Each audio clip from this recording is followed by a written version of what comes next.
함께 말씀 봉독하도록 하겠습니다. 로마서 15장 22절에서 33절 말씀입니다. 로마서 15장 22절에서 33절 말씀입니다.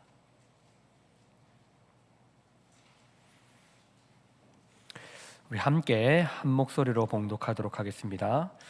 그러므로 또한 내가 너희에게 가려 하던 것이 여러 번 막혔더니 이제는 이 지방에 일할 곳이 없고 또 여러 해 전부터 언제든지 서바나로 갈 때에 너희에게 가기를 바라고 있었으니 이는 지나가는 길에 너희를 보고 먼저 너희와 사귐으로 얼마간 기쁨을 가진 후에 너희가 그리로 보내주기를 바람이라.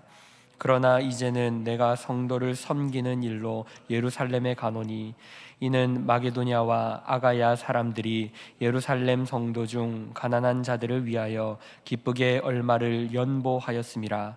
저희가 기뻐서 하였거니와 또한 저희는 그들에게 빚진 자니 만일 이방인들이 그들의 육적인 것을 나누어 가졌으면 육적인 것으로 그들을 섬기는 것이 마땅하니라. 그러므로 내가 이 일을 마치고 이 열매를 그들에게 확증한 후에 너희에게 들렀다가 서바나로 가리라. 내가 너희에게 나아갈 때에 그리스도의 충만한 복을 가지고 갈 줄을 아노라.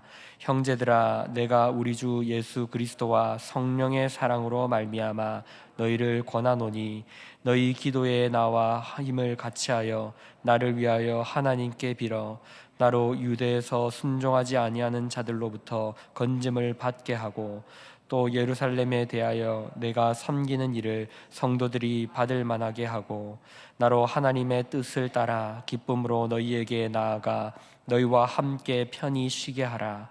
평강의 하나님께서 너희 모든 사람과 함께 계실지어다. 아멘. 계속해서 로마서의 말씀을 살펴보도록 하겠습니다. 바울은 로마 교회에 가보고 싶었지만 그가 갈 계획을 세우고 있었지만 당장은 갈 수 없는 상황이 있었습니다. 그래서 이 로마서의 편지의 펜을 들고 쓰기 시작했던 것입니다. 바울이 로마에 가기를 여러 번 원했지만 상황이 열리지 않았습니다.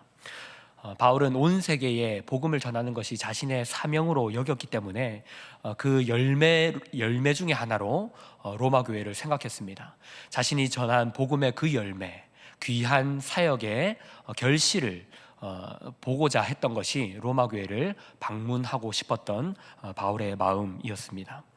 뿐만 아니라 바울은 3차 전도 여행 때 에베소를 거점으로 이 소아시아 지역에 전도를 했던 것처럼 이 서바나 지역까지 복음을 전하고 싶은 마음이 있었는데 이 로마 교회를 거점 삼아서 이 서바나 지역까지 그 복음을 전하려는 꿈도 가지고 있었습니다.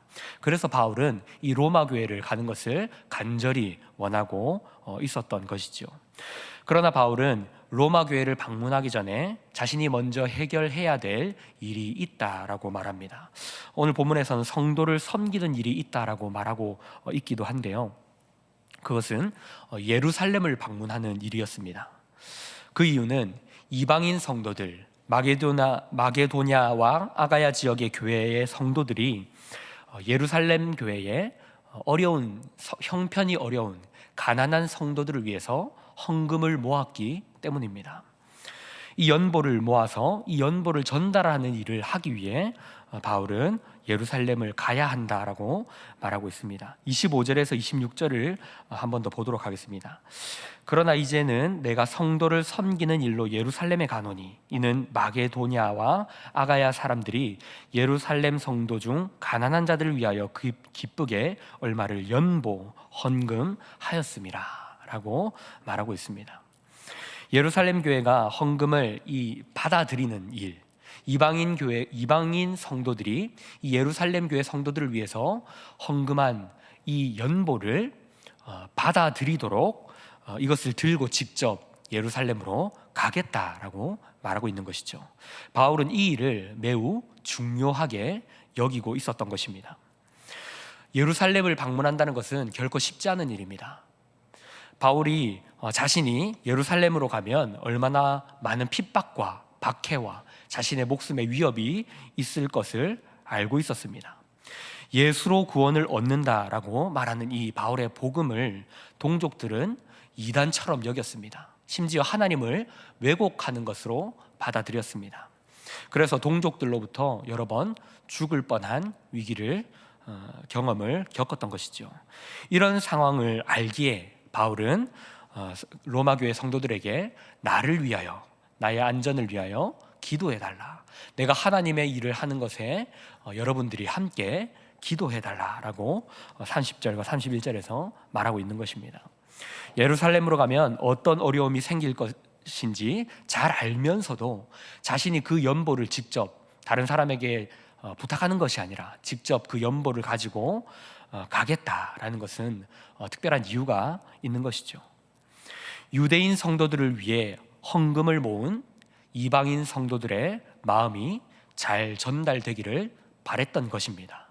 또한 그 마음이 왜곡되거나 오해되지 않기를 바라고 유대인 성도들이 그 헌금을 감사함으로 받아들이기를 바라던 마음으로 바울은 직접 가기를 원했던 것입니다. 왜냐하면 바울은 이 일이 유대인과 이방인이 하나 되는 매우 중요한 일이라고 여겼기 때문입니다. 우리가 잘 알듯이 유대인들은 이방인을 천하게 여겼습니다. 유대인들이 가지고 있는 이 선민의식이 민족적인 우월감이 되어서 이것이 잘못된 배타성으로 이방인들을 무시하는 것으로 작용하고 있었습니다. 이방교회의 도움을 받아들이는 것은 그들에게 매우 자존심이 상하는 일이고, 그리고 불쾌히 여길 수 있는 일이었습니다. 그래서 바울은 유대 성도들에게 이방인 성도들이 돈을 함께 헌금하고 모은 연보, 여기에 담긴 그 이방인 성도들의 따뜻한 마음이 왜곡되거나 상처받지 않도록 이것을 잘 전달하도록 바울은 직접 나서려고 했던 것입니다. 이방인 성도들이 이것을 주려고 했던 것은 유대인들로부터 영적인 것을 나누어 받은 빚진 자이기 때문에 자신들이, 그러므로 육적인 것을 함께 나누고자 했던 것입니다. 좋은 것을 함께 하라는 하나님의 뜻에 합한 마음인 것이죠. 이방인 성도들이 보내주는 헌금을 유대인들이 받는다는 것은, 감사함으로 받고 그것을 인정한다는 것은 이방인 성도들 또한 그들도 하나님의 백성이며 자신들과 동등하게 하나님 나라에 들어왔다는 것을 인정하게 되는 것입니다. 그래서 바울은 이 일을 중요하게 여겼던 것이죠. 그러면 우리는 여기서 이런 질문을 해볼 수 있습니다. 하나님은 왜 애초부터 어떤 민족을, 하필이면 한 민족을 택하셔서 일하셨는가라는 것이죠. 왜 이스라엘이라는 나라를 택하셔서 그 나라를 선택하시고 하나님은 일하셨는가? 좀 더 많은 사람들을 아우를 수 있는 보편적이고 일반적인 방식으로 일하셨다면 이런 일들이 생기지 않지 않았을까? 이런 생각을 가질 수 있습니다. 그러나 이것은 하나님이 일하시는 방식이십니다. 하나님이 이스라엘을 선택하신 이유는, 이스라엘을 택하셨던 이유는 그들을 통해서 하나님의 신실하심을 드러내기 위함이었습니다. 그들이 특별하거나 대단하기 때문에 그들을 택하는 것이 아니라 하나님의 신실하심을 드러내시고자 이스라엘이라는 백성을 택하셨다는 것이죠. 그 민족의 일생을 통해서 꺼져가는 등불을 끄지 않으시고 연약한 자들을 버리지 않으시고 한 번 정하신 뜻을 변개치 않으시며 자기 백성을 결코 버리지 않으시는 분이 바로 우리 하나님이시라는 것을 이스라엘의 백성을 선택하심으로 드러내셨던 것입니다. 그러나 이스라엘은 이 선민이라는 것이 자부심이 되어서, 자부심이 나쁜 것은 아니지만 이 자부심이 잘못된 우월감이 되어서, 그리고 이 우월감은 이방인을 차별하고 무시하는 아주 못난 것으로 작용되게 되었던 것입니다. 이것은 아주 못난 것이죠. 자부심이 잘못된 것이 아니라 이 자부심을 우월성으로, 배타적인 우월감으로 사용한다면 아주 못난 것입니다. 대한민국 국민이라는 자부심이 다른 나라 가서 우리나라는 너네보다 더 나아, 우리나라가 당신들 나라보다 훨씬 뛰어나라고 여긴다면 이것은 아주 못난 것입니다. 때때로 선교지에서 이런 마음으로 선교하시는 분들로 인하여서 선교가 되지 않는다라는 말을 한 번씩 듣기도 합니다. 이것은 자부심이 아니라 잘못된 우월성이며 배타성입니다. 이런 것들을 통하여서 하나님이 하시는 일들이 막히게 되는 것입니다. 믿음을 가진다는 것은 다른 사람보다 내가 낫다고 여기는 우월감이 되어서는 안 되는 것입니다. 이것은 각자의 역할이 다른 것입니다. 누가 우월하고 열등하다라는 것이 아니라 하나님의 하시는 일에 그 일을 맡은 역할이 다른 것입니다. 사랑하는 성도 여러분, 교회 안에 계층이 있을 수 있을까요? 우리 가운데 신앙생활을 오래 하신 분도 있을 것이고 이제 막 신앙을 시작하신 분도 있을 것입니다.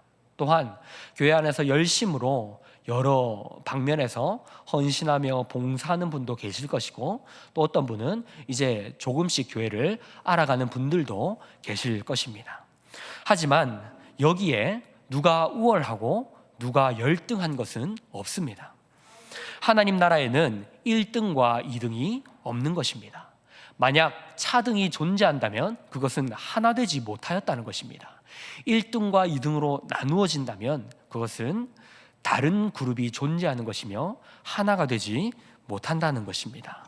누가 더 낫냐, 누가 더 뛰어나냐 이렇게 따지는 것은 하나님의 나라가 아니라 세상 나라에서 일어나는 일들입니다. 그것은 하나님이 하시는 일이 아닙니다. 그렇다면 누가 하는 일입니까? 사탄이 하는 일입니다. 사탄은 서로 하나 되지 못하게 하는 일을 계획합니다. 서로의 잘못을 들추어내고 하나 되지 못하게 하는 것.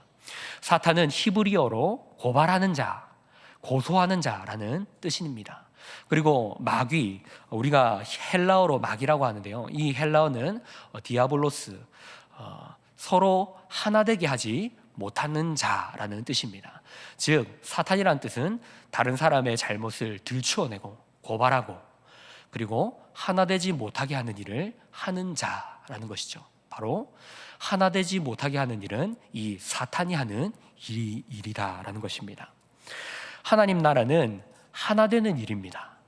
서로가 서로를 헐뜯고 분열하게 하는 것이 아니라 서로의 허물들을 덮어주고 그 허물을 내가 대신 져주고 짐을 져주고 대신 극복할 수 있도록 옆에 서주는 것이 바로 하나님의 일입니다. 우리는 예수 믿으면 천국 간다는 이 차원에서 우리의 믿음이 머물면 안 됩니다. 하나님이 하시는 일을 더 깊이 이해해야 합니다. 요나는 니느웨에 임하는 하나님의 구원을 이해하지 못했습니다. 바리새인들은 자신이 세리보다 더 낫다고 여겼습니다. 그리고 예수님이 세리와 함께하고 가까이 하시는 일을 이해하지 못했습니다. 집을 떠났던 탕자는 돌아와서 아버지의 은혜를 입었습니다. 하지만 맏아들은 동생을 용서하는 그 아버지를 이해하지 못했습니다. 포도원에서 아침부터 일했던 일꾼들은 마지막 1시간밖에 일하지 않은 일꾼에게도 동일한 품삯을 주는 주인을 이해하지 못했습니다. 우리는 늘 잘하면 상 받고 못하면 벌 받는 이 세상의 방법, 이분법, 도덕법 여기에만 머물고 있습니다. 하지만 하나님은 그것들을 넘어서는 은혜가 있다라고 말씀하십니다. 세상에는 없는 사랑, 넉넉함, 원수를 사랑함, 이해함, 약한 자들을 대신해서 짐을 져줌, 그들의 아픔을 대신 아파하는 것, 이것이 바로 하나님 나라라고 말씀하십니다. 하나님 나라는 이런 일들을 통해서 하나 되게 하십니다. 우리도 이 일을 하도록 우리의 삶의 세상 속에 예수 그리스도를 이어받아서 보냄을 받은 것입니다. 세상에 없는 하나님의 신실하심과 자비로우심을 드러내기 위해서 우리는 역할을 맡은 것입니다. 유대인들의 역할은 구원의 약속을 맡은 자들이었습니다. 하나님의 언약과 그 언약이 이루어지는 구원의 역사를 맡은 민족들이었습니다. 하나님이 택하신 민족으로 율법과 언약을 알게 하시고 받게 하시고, 그리고 아브라함의 씨를 통해서 천하 만민이 복을 받을 것을 이스라엘이라는 민족을 통해서 하나님은 알리셨습니다. 이 약속대로 하나님의 아들이신 예수님은 유대인의 혈통으로 오셨습니다. 로마서 1장 16절에서 이렇게 말합니다. 복음은 모든 믿는 자에게 구원을 주시는 하나님의 능력이 됨이라. 먼저는 유대인에게요, 그리고 헬라인에게로다. 하나님의 복음이 먼저는, 바로 첫째는 유대인에게 임했다라는 것이죠. 유대인들은 복음의 수혜를 먼저 받은 자들이었습니다. 유대인은 하나님의 신실하심을 나타내기 위한 역할을 맡은 자들로 부름받은 것이고, 이방인들은 이런 하나님의 긍휼하심, 하나님의 자비하심을 나타내기 위해 역할을 맡은 것입니다. 유대인은 그래서 선민이라는 자부심을 가질 수 있었고, 반면에 이방인의 역할은 자부심이 없는 존재들, 다시 말해 편견을 가지지 않고 살아가는 존재들로 부름받은 것입니다. 그들의 역할이 달랐던 것입니다. 자부심이 우월감이 되어서 다른 민족을 정죄하거나 율법주의로 빠져서는 안 되는 것입니다. 또한 편견이 없는 것이 내가 자유함을 누리는 일이지만, 그러나 이 나의 자유함이 다른 연약한 사람들을 실족시키는 일이 된다면 그것 또한 덕이 되지 않는 것입니다. 각자에게 주어진 삶의 의미와 나에게 맡겨진 역할이 무엇인지, 나의 역할을 통하여서 하나님의 나라를 어떻게 세워가야 하는지를 우리는 잘 이해해야 합니다. 내가 가진 역할이 우월성으로 변질되어서 다른 사람들을 비난하거나 정죄함으로 나아가서는 안 되는 것입니다. 다른 사람을 정죄함으로 나의 삶이 더 나아지거나 위대해지지 않는다는 것을 우리는 알아야 합니다. 우리가 하지 말아야 할 것은 넌 틀렸고 내가 맞았어, 내가 더 옳아, 이 말을 하지 말아야 합니다. 우리는 분별력을 가지지 말아야 합니다. 어떤 분별력이냐면, 내가 더 지혜로운 척, 스스로 지혜를 가진 척, 똑똑한 척을 하지 말아야 합니다. 우리가 해야 될 것은 다른 사람들과 마음을 같이 하고 그들 옆에 서 있는 것입니다. 사랑하는 성도 여러분, 우리는 심사위원으로 부름받지 않았습니다. 하나님은 우리를 세상의 동료로, 그들의 함께하는 자로 부름받았습니다. 예수님은 우리를 판단하고 정죄함으로 이 땅에 오시지 않았습니다. 우리가 아파할 때 함께 아파하시고, 우리가 울고 있을 때 함께 우시며 우리의 아픔을 만져주시고 이해해 주시는 분으로 이 땅 가운데 오신 것입니다. 하나님은 우리의 인생을 내버려 두지 않으시고 부족하고 연약한 인생 가운데 우리와 함께 하시며 그 연약한 인생 속에서 우리를 차근차근 위대하게 만들어 가십니다. 성도의 인생은 이 모자란 인생 속에서도 위대하게 만들어 가시는 하나님의 신실하심을 깨닫는 것입니다. 하루하루 살아가면서 그 하나님의 위대하심과 신실하심을 알아가는 것이 바로 이 성도의 인생입니다. 그래서 믿음은 그 신실하신 하나님을 닮아 잘잘못을 따지는 것을 넘어서 넉넉함을 가지고 다른 사람들을 기다려주며 져줄 수 있는 자리까지 나아가는 것입니다. 참 놀라운 것은 하나님이 이런 연약한 우리와 함께 그 일을 하시겠다는 것입니다. 하나님이 혼자서 일하시면 훨씬 편하실 텐데 그렇게 하지 않으시고 보잘것없는 우리와 함께 하시겠다고 말씀하십니다. 하나님은 전지전능한 하나님이시지만 전지전능함을, 하나님의 하나님 되심을 다 사용하지 않으시고 홀로 모든 것을 할 수 있으시지만 우리와 함께 하시겠다.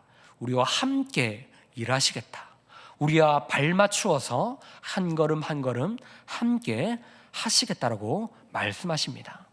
하나님은 보리떡 5개면 얼마든지 수천 명을 먹일 수 있는 분이십니다. 하나님은 물맷돌 하나면 어떤 적들도 충분히 상대할 수 있으신 분이십니다. 이런 하나님께서 부족하고 연약한 우리와 함께 하시겠다라고 말씀하십니다. 그러므로 우리는 여유를 가지고 넉넉함을 가지고 기다리면서 우리의 인생을 살아갈 수 있는 것입니다. 그러나 우리가 조급한 이유가 무엇입니까? 그것은 우리의 믿음이 연약하기 때문입니다. 이 위대하신 하나님을 온전히 신뢰하지 못하고 인간의 방식으로, 나의 방식으로 문제들을 해결하려고 하기 때문입니다. 하나님이 일하심을 믿지 못하고 우리는 밤낮 힘으로 다른 사람들을 찍어 누르고 우위를 서기를 원하며 어떤 문제 속에서 우리가 권력을 통하여서 세상의 방식을 통하여서 능력을 통하여서 내가 다른 사람들에게 이 힘을 과시하여서 문제를 해결하려고 하는 것이죠. 이 모든 것은 우리의 믿음이 부족하기 때문입니다. 하나님이 일하시겠다라고 말씀하시지만 그 하나님의 일하심을 믿지 못하고 세상의 방식으로 우리는 그것을 극복하려고 하는 것입니다. 그러나 우리는 무엇을 배웁니까? 나의 힘으로 그 문제를 극복하려고 하지만 언제나 우리는 깨지고 부서집니다. 그리고 좌절감을 느낍니다. 그리고 다시금 하나님을 찾게 되는 것입니다. 이 일들을 반복하면서 하나님의 신실하심을 우리는 깨닫게 되는 것이죠. 그러므로 성도가 할 수 있는 일은 울며 통회하며 자복하며 하나님 앞에서 기도할 수밖에 없는 것입니다. 성도의 인생은 답이 없는 것입니다. 답이 없는 것을 늘 확인하면서 하나님만이 일하실 수밖에 없구나를 깨닫고 다시금 하나님께 나아가서 기도하는 것, 그리고 하나님의 신실하심을 발견하는 것, 내 삶에 여전히 존재하시며 붙들고 계시며 여전히 나의 걸음을 발맞추어서 함께 걸어가고 계시는 분이 하나님이심을 깨닫게 되는 것, 그것이 성도의 삶인 것입니다. 사랑하는 성도 여러분, 그러므로 우리가 할 일은 우리에게 주어진 삶을 신실하게 충실하게 살아가면 되는 것입니다. 할 수 있는 만큼만 살아내면 되는 것입니다. 하나님 우리에게 과도한 것을 원하지 않으십니다. 뭔가 대단한 것을 요구하지 않으십니다.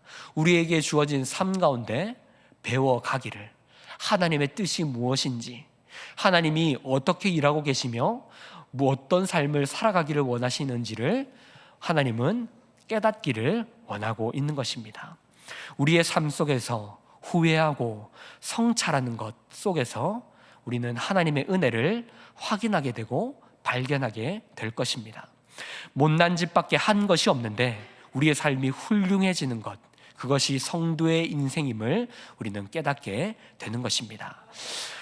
이것이 복된 인생임을 깨달아 가시고 그리고 그 축복의 삶을 기쁨으로 살아내시는 저 여러분이 되시기를 주님의 이름으로 축복합니다. 우리 말씀을 기억하면서 함께 기도하기 전에 우리 함께 찬양하며